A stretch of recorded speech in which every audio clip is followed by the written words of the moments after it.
Dimensions of a physical quantity. Dimension एक broad spectrum word है जिसको डिफरेंट मीनिंग्स के लिए यूज किया जा सकता है डिफरेंट सेंसेस में। फॉर एग्जांपल डायमेंशंस का एक मतलब ये हो सकता है X Y Z dimensions, X Y Z dimensions coordinate system में। जैसे आपके पास एक्स वाई जेड कोऑर्डिनेट्स हैं, तो अगर कोई बॉडी सिर्फ एक्स एक्सिस के अलोंग जा रही है तो हम कहते हैं वो वन डायमेंशन में जा रही है। सिर्फ वाई एक्सिस के अलोंग जा रही है हम कहते हैं वन डायमेंशन। सिर्फ जेड के अलोंग जा रही है वन डायमेंशन। लेकिन अगर कोई बॉडी एक्स और वाई के दरमियान जा रही है तो ये फिर एक्स वाई प्लेन में टू डायमेंशन में जा रही है। अगर कोई बॉडी एक्स वाई जेड तो फिर वो स्पेस में जा रही है, एक्स वाई जेड स्पेस में थ्री डायमेंशन में मूव कर रही है। तो डायमेंशंस का एक मतलब ये होगा कि हम ये बताएं कि ऑब्जेक्ट वन डायमेंशन में मूव कर रहा है, टू डायमेंशन में मूव कर रहा है या थ्री डायमेंशन में मूव कर रहा है। ठीक है। डायमेंशन का एक और मतलब भी है।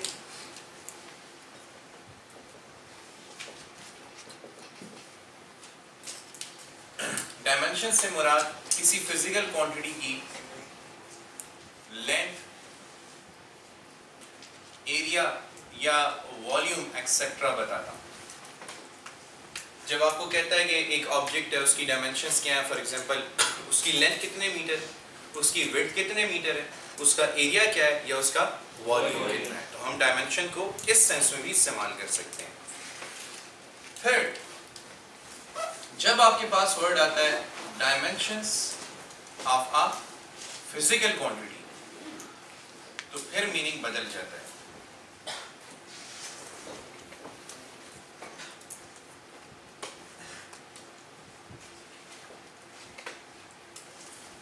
किसी फिजिकल क्वांटिटी की डायमेंशंस लिखने का क्या मतलब होता है?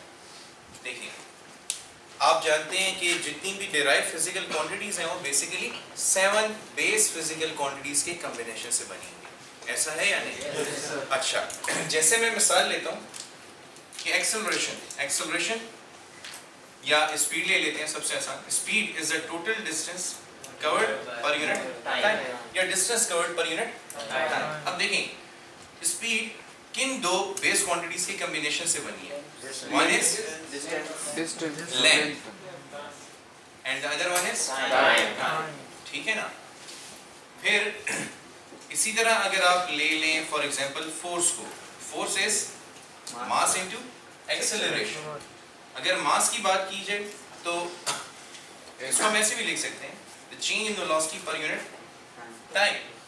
अब आप गौर करें तो ये कितनी क्वांटिटीज के कॉम्बिनेशन से बना है? 3 क्वांटिटीज हैं। इनमें मास, ठीक है जी, वेलोसिटी का मतलब है distance covered per unit time, तो इसका मतलब ये लेंथ है और टाइम भी है। Is it clear? अच्छा, फिर देखें, अगर सिर्फ एक्सेलरेशन की बात करूं तो यहीं पर सिर्फ एक्सेलरेशन के लिए हम क्या कहेंगे? It is change in velocity पर यूनिट टाइम। कितनी क्वांटिटीज की कॉम्बिनेशन से बने? 2। कौन सी? Length and time. अच्छा बताओ, एक्सेलरेशन भी लेंथ और टाइम से बनी है, वेलोसिटी भी लेंथ और टाइम से बनी है, क्या ये दोनों सेम क्वांटिटीज हैं? नहीं, फर्क किस चीज का है? टाइम का फर्क है। यहाँ पर पावर्स में फर्क है। अगर आप इसकी यूनिट का एनालिसिस करें तो वेलोसिटी का unit per second, very good, it is metre per second. इसके यूनिट का मीटर पर सेकंड स्क्वायर। तो किसी फिजिकल क्वांटिटी की डायमेंशंस लिखने का मतलब ये होता है कि आप ये बताएं कि एक गिवन क्वांटिटी बेस क्वांटिटीज के किस कॉम्बिनेशन से बनी हुई है और कौन सी पावर्स में। 2 बातें बतानी होंगी। नंबर 1 कि गिवन डेराइव क्वांटिटी कितनी बेस क्वांटिटीज के कॉम्बिनेशन से बनी हुई है और किन पावर्स में कंबाइन हुई है वो क्वांटिटीज। अब ये भी लेंथ और टाइम का कॉम्बिनेशन, ये भी लेंथ और टाइम का कॉम्बिनेशन है। लेकिन देखिए, यहाँ पे लेंथ की पावर 1, टाइम की पावर -1, यहाँ पे लेंथ की पावर 1 लेकिन टाइम की पावर -2। तो ये बताना कि एक गिवन डेराइव क्वांटिटी किन बेस क्वांटिटीज के कॉम्बिनेशन से बनी है और कौन सी पावर्स में वो क्वांटिटीज कंबाइन की गई हैं, ये क्या कहलाता है? किसी फिजिकल क्वांटिटीज की डायमेंशंस बताना। अच्छा, इसके लिए जो तरीक़ेकार हम इख्तियार करेंगे वो ये होगा कि सबसे पहले हम एक डायमेंशनल फार्मूला बनाएंगे।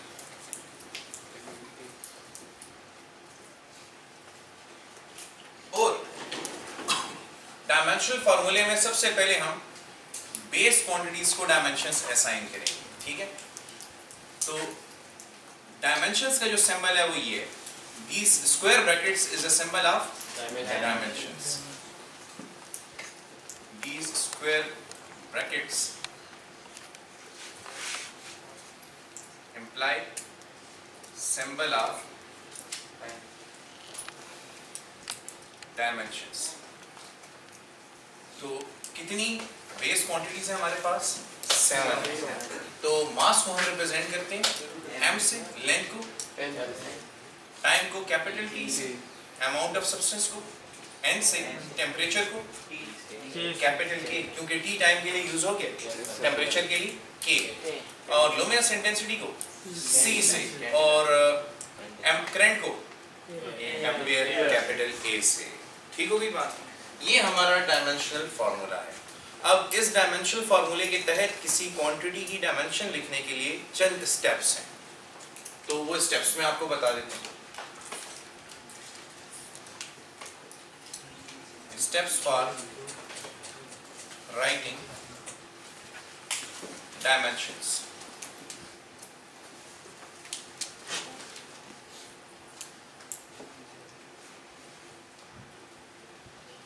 देखिए स्टूडेंट्स, फर्ज कीजिए कि आपको क्वेश्चन में कहा जाता है कि right down the dimensions of force, force की डायमेंशंस लिखें। तो बहुत आसान है। सबसे पहला स्टेप ये होगा कि आप ये बता दें कि फोर्स का फार्मूला क्या है, F = उसके बाद आप क्या करें, square brackets, dimensions of force are equal to dimensions of mass and acceleration, ठीक है।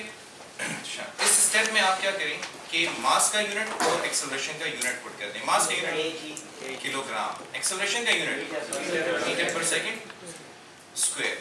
थर्ड स्टेप बहुत क्रिटिकल है। थर्ड स्टेप में आपने तमाम क्वांटिटीज को न्यूमरेटर में लाना है, क्योंकि देखें यहाँ पे केजी की क्या पावर है, 1, मास की नहीं, लेंथ है, लेंथ की 1, और टाइम की कुछ लोग कह रहे हैं 2, कुछ लोग कह रहे हैं -2। इसलिए मैंने कहा कि ये स्टेप क्रिटिकल है। आप जब तमाम क्वांटिटीज को न्यूमरेटर में लिखेंगे तो फिर आपको इनकी रियल पावर्स पता चल जाएंगी। तो ये हो जाएगा किलोग्राम डॉट मीटर डॉट, समझ आई बात की? अच्छा, फोर्थ स्टेप में आप डायमेंशनल फार्मूला में वैल्यू पुट कर दें। डायमेंशनल फार्मूला में MLTKCAN, ये आपका डायमेंशनल फार्मूला है, ठीक है। अब इसमें वैल्यूज पुट करें।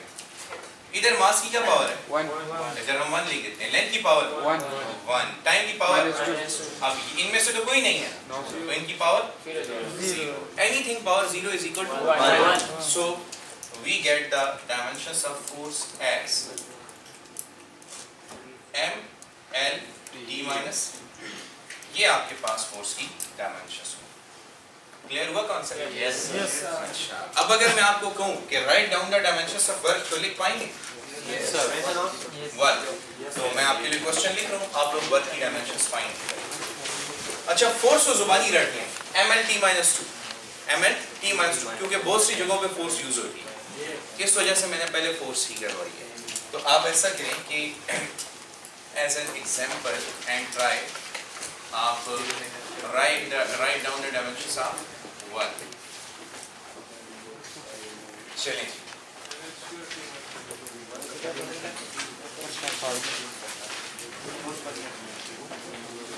क्या लें? ML work farming.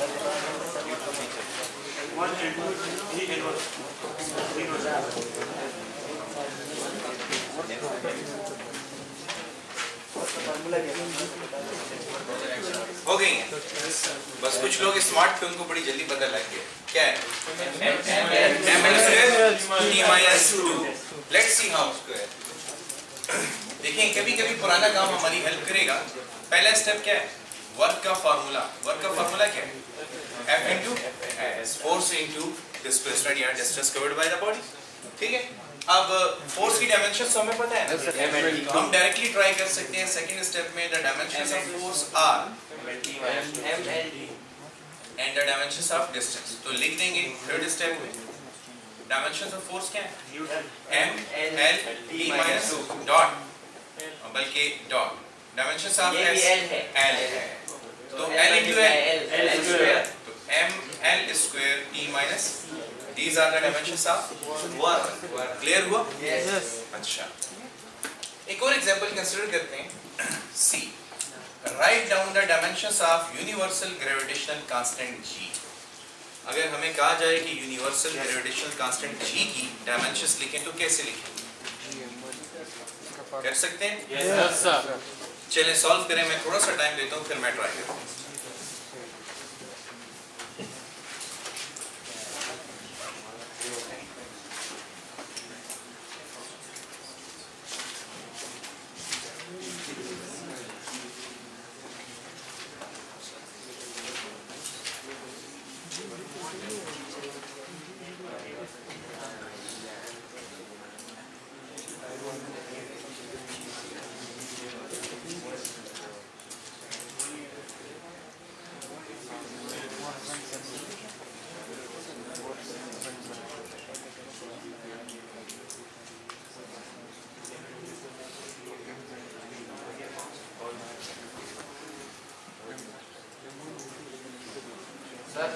जी ये ग्रेविटेशनल कांस्टेंट है क्या?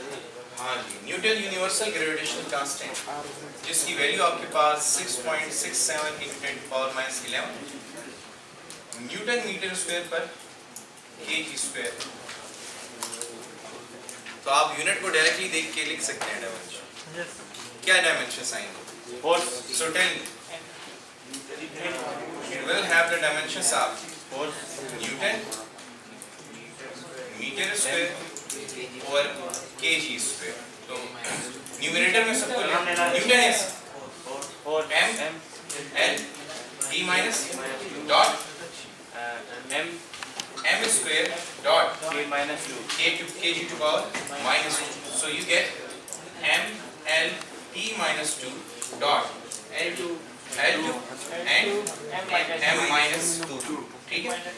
अच्छा, m minus 2 and m plus 1 yes sir minus 1 m minus 1 l square and l1 L3 L3 and t minus 2। ये आपके पास डायमेंशंस होंगे यूनिवर्सल ग्रेविटेशन कांस्टेंट। ठीक है? अच्छा, अब मैं एक और देता हूँ एग्जांपल आपको, उससे ट्राई करते हैं।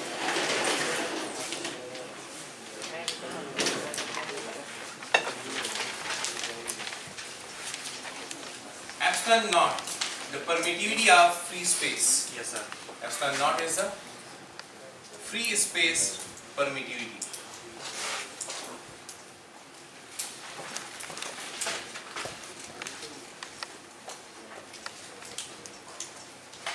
अच्छा, if you remember Coulomb law, F is equal to 1 by 4 pi epsilon naught Q1 Q2 by R square। अगर आप epsilon naught को यहाँ पे शिफ्ट करें तो 1 by 4 pi Q1 Q2 और FR square। इसका कोई यूनिट है? कोई डायमेंशन में हिस्सा नहीं ले सकता। ठीक है? अच्छा, अब अगर आप चेक करें तो epsilon naught का यूनिट क्या होगा? Coulomb into coulomb, coulomb square. Force का यूनिट न्यूटन, आर का यूनिट तो मीटर स्क्वायर। ठीक है? अच्छा, यूनिट हमें मिल गया। अगर आप वैल्यू भी जानना चाहते हैं तो इसकी वैल्यू है 8.85 × 10⁻12 coulomb square per Newton metre square. अक्सर कांस्टेंट्स को आप जाके उनकी वैल्यूज से और यूनिट से डायरेक्टली पिक कर लिया करें, उनके पीछे फार्मूले में जाने की कोशिश ना करें। अगर आपको याद है तो ठीक है, नहीं तो फिर फार्मूले में चले जाएं। अब आपके पास ये आ चुका है। अगर मैं कहूँ जनाब के एप्सिलॉन नॉट की डायमेंशन लिखनी है तो इसकी डायमेंशन कैसे मिलेगी? Coulomb square per Newton metre square. अच्छा, नेक्स्ट स्टेप, सबको न्यूमरेटर मिले हैं तो ये हो जाएगा Newton inverse dot m⁻² dot coulomb square. ठीक है? अच्छा, बताइए Newton m l t minus whole power -1 dot n⁻² और c डायमेंशनल फार्मूले में है। c डायमेंशनल फार्मूले में है। अच्छा, आपको डायमेंशनल फार्मूला दिखाते हैं। डायमेंशनल फार्मूले में c है। हाँ, तो यहाँ पर अगर c है और आप यहाँ पे डायरेक्टली c यूज कर लेते हैं तो ये गलत होगा, क्योंकि वो c लुमिनस इंटेंसिटी कैंडेला और ये c कूलम, ये जाएगा एम्पेयर में इसको कन्वर्ट करना पड़ेगा, क्योंकि बेस क्वांटिटीज में चार्ज नहीं है, करंट है। तो इस C को अक्सर स्टूडेंट कैंडेला के C या लुमिनस इंटेंसिटी के C के साथ कंफ्यूज कर देते हैं, और उसका नतीजा होता है कि ये ठीक ठाक डायमेंशंस आपसे गलत हो जाती हैं। तो इफ यू गाइस रिमेंबर, मैं यहाँ पे साइड पे कर देता हूँ, current is the rate of flow of charge, so Q is equal to IT. It means that Coulomb is equal to ampere into second. समझ आई बात? अच्छा, तो कूलम को किससे रिप्लेस करेंगे? Ampere square dot second square से। अच्छा, अब आए जरा, -1 multiply with m, -1 multiply with l, -l, और फिर -c to -t square dot l to power -2 dot ampere square dot ये t स्क्वायर, ठीक है? अच्छा, बेसिस सेम हो तो पावर ऐड हो सकती है, m दूसरा तो नहीं है ना, तो ये हो जाएगा m inverse l to power -1 l to power -3, l to power -3, उसके बाद t square t to power 4 dot a square. ये आपके पास एप्सिलॉन नॉट की डायमेंशंस हैं। अच्छा, आप देखें तो मैं 3 से 4 क्वांटिटीज में जा चुका हूँ। ये फोर्स या वर्क, फोर्स 3 फिजिकल क्वांटिटीज का कॉम्बिनेशन, वर्क भी 3 फिजिकल क्वांटिटीज का कॉम्बिनेशन, यूनिवर्सल ग्रेविटेशनल कांस्टेंट भी 3 फिजिकल क्वांटिटीज का कॉम्बिनेशन, लेकिन 4 फिजिकल क्वांटिटीज का कॉम्बिनेशन, 5 फिजिकल क्वांटिटीज के कॉम्बिनेशन से बनने वाली कोई फिजिकल क्वांटिटी हो, टोटल कितनी है? 7। तो आपके पास ऐसी कोई फिजिकल क्वांटिटी है जो 5 फिजिकल क्वांटिटीज के कॉम्बिनेशन से बनी हो? Let's check it out. क्या आपने आइडियल गैस इक्वेशन पढ़ी है? अच्छा, yes, ideal gas equation PV is equal to nRT। इसमें ये R क्या है? Universal gas constant. R क्या है? यूनिवर्सल गैस कांस्टेंट, जैसे आपके पास यूनिवर्सल ग्रेविटेशनल कांस्टेंट, ठीक है? अच्छा, R की हमने अगर डायमेंशंस फाइंड करनी है तो देखें, R इज इक्वल टू, पहला step PV divided by NT के बराबर होगा। अच्छा, अब आ जाए डायमेंशंस में, तो dimensions of R is equal to P क्या है? प्रेशर, V क्या है? वॉल्यूम, N क्या है? नंबर ऑफ मोल्स, ठीक है जी, और T क्या है? टाइम, यानी ये अमाउंट ऑफ सब्सटेंस को रिप्रेजेंट करता है। N represents amount of substance और T represents temperature, not time, it is temperature. Let's see, P is force per unit area लिख सकता हूँ, multiply volume is area into length लिख सकता हूँ, और ये अमाउंट ऑफ सब्सटेंस है N और ये टेम्परेचर है T, एरिया और एरिया कट गए, F into L, FL ML square T minus 2, वरना आप डायरेक्ट F को ऑपरेट करें। F की क्या डायमेंशंस है? ML T माइनस 2, L के क्या डायमेंशंस है? N, और अमाउंट ऑफ सब्सटेंस N और टेम्परेचर कैपिटल A। अब L into L, तो ये हो जाएगा m dot L square dot T minus 2 dot N minus 1 K minus 1। कितनी फिजिकल क्वांटिटीज? 5। याद रहेगी ये बात? अच्छा, अब आप सब लोगों को डायमेंशंस कितना आ गए? गुड। तो ऐसा करते हैं कि अब इससे आगे चलते हैं। Some terms associated with dimensions. Some terms associated with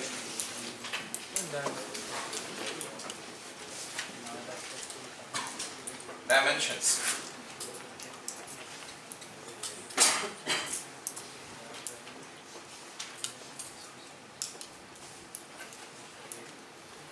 These terms are basically one, dimensional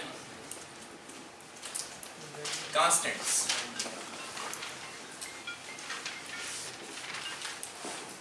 dimensional variables,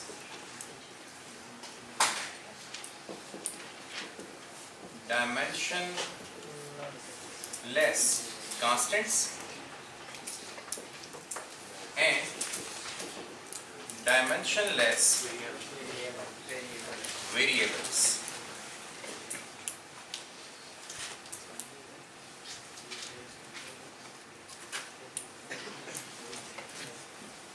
यहाँ पर हम ये बताना पसंद करेंगे कि अगर एक डायमेंशनल कांस्टेंट है या डायमेंशनल वेरिएबल है या डायमेंशन लेस कांस्टेंट है या डायमेंशन लेस वेरिएबल है तो इस बात का फिजिकल मीनिंग क्या है। बेसिकली ये टॉपिक आपको ये बता रहा है कि फिजिक्स में आप 4 किस्म की फिजिकल क्वांटिटीज इनकाउंटर करेंगे with respect to magnitude and dimensions, with respect to magnitude and dimension. तो देखिए यहाँ पर मैं हेडिंग दे रहा हूँ कि एक फिजिकल क्वांटिटी की डायमेंशंस होंगी या नहीं होंगी। यहाँ पे मैं हेडिंग दे रहा हूँ कि उसका मैग्नीट्यूड कांस्टेंट होगा या वेरिएबल होगा, और यहाँ पे मैं एग्जांपल्स की मदद से उन क्वांटिटीज को स्पेसिफाई करूंगा। डायमेंशनल कांस्टेंट का मतलब ये है कि इस फिजिकल क्वांटिटी की डायमेंशंस तो हैं लेकिन मैग्नीट्यूड कांस्टेंट है। ऐसी फिजिकल क्वांटिटी जिसका मैग्नीट्यूड कांस्टेंट हो और डायमेंशंस भी हो। एग्जांपल देता हूँ, speed of light 3 × 10⁸ metre per second. अच्छा बताइए डायमेंशंस हैं इसकी? अच्छा ये बताइए मैग्नीट्यूड इसका कांस्टेंट है? अच्छा इसी तरह यूनिवर्सल ग्रेविटेशनल कांस्टेंट हमने लिखा 6.67 × 10⁻11 न्यूटन मीटर स्क्वायर पर केजी स्क्वायर। इसी तरह हमने परमिटिविटी ऑफ फ्री स्पेस लिखी 8.85 × 10⁻12 coulomb square per Newton metre square. तो अगर आप इन तमाम को देखें नेचुरल कांस्टेंट्स हैं, नेचुरली एग्जिस्ट करती हैं ये वैल्यूज और इनके यूनिट्स भी हैं। तो ऐसी फिजिकल क्वांटिटी जिनकी डायमेंशंस भी हो लेकिन मैग्नीट्यूड क्या हो? कांस्टेंट। तो इनको हम क्या कहेंगे? डायमेंशनल कांस्टेंट कहेंगे। अच्छा इसमें सिर्फ एक ही डेफिनेशन सीखनी होती है, अगली डेफिनेशंस अब आप वर्ड से खुद बहुत प्रेडिक्ट कर पाएंगे। बताइए इसका क्या मतलब होगा? और मैग्नीट्यूड वेरिएबल होगा। ठीक है जी, एग्जांपल देते हैं आपको। एक्सेलरेशन जो है 9.8 भी हो सकती है, 10 भी हो सकती है, 20 भी हो सकती है, 5 भी हो सकती है, 4 भी हो सकती है। अच्छा स्पीड, किसी ऑब्जेक्ट की स्पीड क्या इसकी कोई फिक्स वैल्यू है? नहीं, स्पीड कुछ भी हो सकती है। अच्छा फिर इसी तरह आप ले सकते हैं momentum, force, kinetic energy, potential energy. There are so many examples जिनमें वैल्यूज फिक्स नहीं है, मैग्नीट्यूड्स फिक्स नहीं है। काइनेटिक एनर्जी ले सकते हैं आप, फिर आप ले सकते हैं वर्क ले सकते हैं, फिर आप फोर्स ले सकते हैं। तो there are so many examples in which quantities have dimensions but they have variable magnitude. आप कभी ये नहीं कह सकते कि बस ये फोर्स है और 10 न्यूटन ही और सारी दुनिया में 10 न्यूटन। समझ आई? अच्छा बताइए इसका क्या मतलब होगा? डायमेंशन लेस कांस्टेंट, डायमेंशंस ना हो लेकिन मैग्नीट्यूड कांस्टेंट हो। कोई एग्जांपल आपके माइंड में? पाई। एक्सीलेंट। सबसे पहली एग्जांपल माइंड में आनी चाहिए पाई की वैल्यू, क्योंकि इसकी मैग्नीट्यूड कांस्टेंट है और कोई भी डायमेंशंस नहीं है। अच्छा इसी तरह Euler number 2.7182 up to infinity चलता चला जा रहा है। इसी तरह एग्जैक्ट नंबर्स जितने भी हैं 1 2 3 4 यस 1 2 3 एंड सो ऑन, ये सारे के सारे क्या हैं? They are dimensionless constants. 1 का मैग्नीट्यूड हमेशा 1 ही रहेगा, 2 का मैग्नीट्यूड हमेशा 2 ही रहेगा, पाई का मैग्नीट्यूड हमेशा 22/7 ही रहेगा। अच्छा ये बताइए इसका क्या मतलब होगा? Dimensionless variable, it has no dimensions but variable magnitude. बताइए ऐसी कोई एग्जांपल आपके माइंड में आती है? Angle, plane angle and solid angle. सबसे पहले वो वाली एग्जांपल जो कि हमने इस चैप्टर में पढ़ी नहीं है। प्लेन एंगल थीटा को अगर आप देखें ये 30 भी हो सकता है, 30 डिग्री भी हो सकता है, 60 डिग्री भी हो सकता है, 45 डिग्री भी हो सकता है, 2 पाई रेडियन भी हो सकता है and so on. Solid angle की इसी तरह बात की जाए ये 4 पाई स्टे रेडियन भी हो सकता है, ये 2 पाई स्टे रेडियन भी हो सकता है, वेरियस वैल्यूज ले सकता है। इसी तरह क्या आपने स्ट्रेन पढ़ी हुई है? स्ट्रेन पढ़ी हुई है कि नहीं? Strain is change in length per unit original length. Strain is change in length per unit original length. ठीक हो गई बात? तो अगर आप स्ट्रेन की एग्जांपल लेंगे वो भी हो सकती है। इसी तरह आप रिफ्रैक्टिव इंडेक्स की एग्जांपल लेंगे। रिफ्रैक्टिव इंडेक्स पढ़ा? Yes sir. It is the ratio of speed of light in vacuum to speed of light in a material medium. तो ये वेरियस एग्जांपल्स हैं आपके पास। डायमेंशनलेस वेरिएबल्स की। Is it clear? ठीक है।